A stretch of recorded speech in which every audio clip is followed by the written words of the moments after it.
আসসালামু আলাইকুম, শুভ সকাল। কালকে আমার খামারে সবচেয়ে বড় একটা ক্ষতি হয়ে গেছে। এই যে সাদা মোরগগুলো দেখেন, ফার্মি মুরগির একটা মোরগ মারা গেছে হঠাৎ।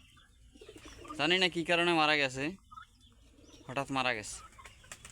মুরগিগুলো মাশাআল্লাহ অনেক বড়ই হয়েছে, কিন্তু হয়তো আর মাসখানের ভিতরে ডিমে আসবে।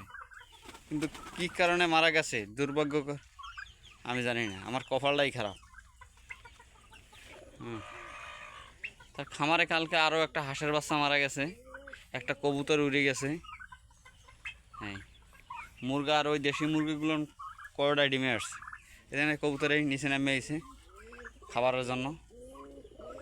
তোরা আয় খাবার খা, কিন্তু তোরা এইভাবে চলে যাবি, এইটা তো মানা যায় না। আর কালকে যে কবুতরটা গেছে একেবারে বাচ্চা থুইয়ে চলে গেছে।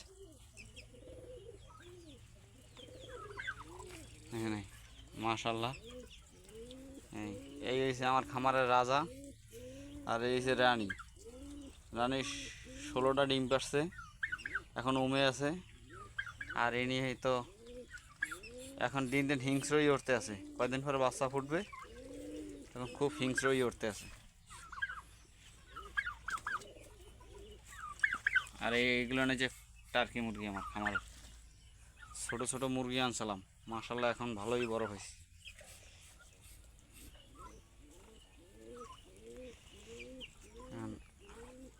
এদের ভবিষ্যৎ একমাত্র আল্লাহর কাছে। আর এইটা হচ্ছে কিংয়ের ক্রস।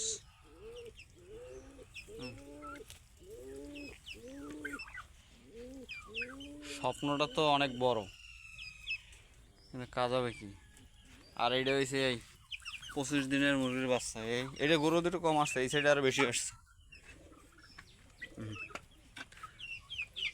আরেকগুলো ওই সাইডে গেছে। এই মুরগি ডিম নিয়ে বসে আছে এবং কবুতরের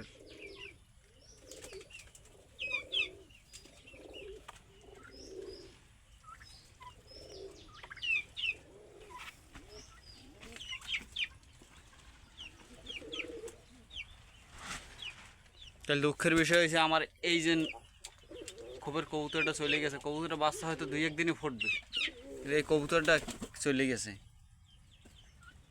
হ্যাঁ, এরা খাবারের জন্য ব্যস্ত হয়ে পড়ছে। খাবার দেবো, একটু ওয়েট করো। আগে পানির পাত্রগুলো পটাশ দিয়ে ধুয়ে লই, তারপরে দেবো।